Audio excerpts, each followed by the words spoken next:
doesn't negate my point that he brought Steve Harvey and then put him in front of the cameras. Let me tell you That's my critique.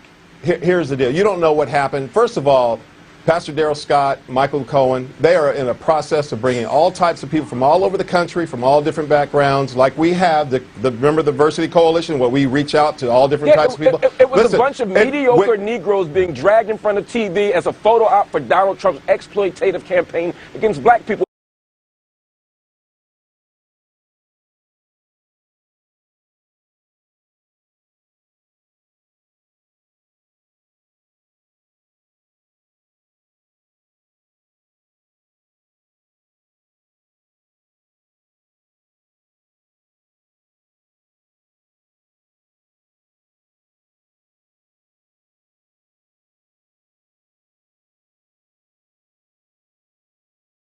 What do you think your father's message would be to President-elect Trump? This is the final answer I'm going to have, because I'm going to reiterate what I just said.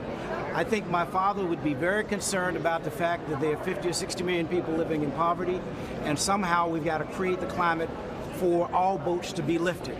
In America, with a multi-trillion-dollar economy, $20 trillion almost, it's insanity that we have poor people in this nation. That's unacceptable. And when we work together, we know we can roll up our sleeves. There's nothing that we as Americans can't do. Thank you very much. Good morning, you too. Good morning. Got your results back, and I'm sorry, but the test was positive. You're Mediocre Negroes. It couldn't have been a better meeting. The graciousness, the intelligence, the reception we got was fantastic.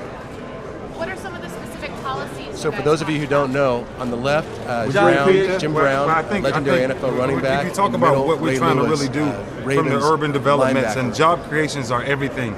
But I think, we're talking about really what entrepreneurship really looks like from the individual themselves. And I think what America I Can program has done for so many years is put us at that place, and now we have 30, 40,000 former gang members and people who's changed their lives. But what we believe with the Trump administration is, if we can combine these two powers of coming together, forget black or white. Black or white is irrelevant. The bottom line is job creation, economic development in these urban neighborhoods to change the whole scheme of what our kids see for our next future. Good morning, you too. Good morning. Got your results back, and I'm sorry, but the test was positive.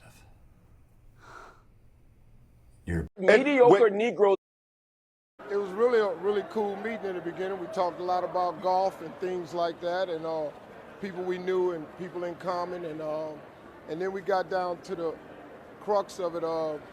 He's introduced me to Ben Carson, who's now the new head of housing for urban development, and we're going to team up and see if we can bring about some positive change in the inner cities, which I felt was my only agenda, and he agreed, and he wants to do something.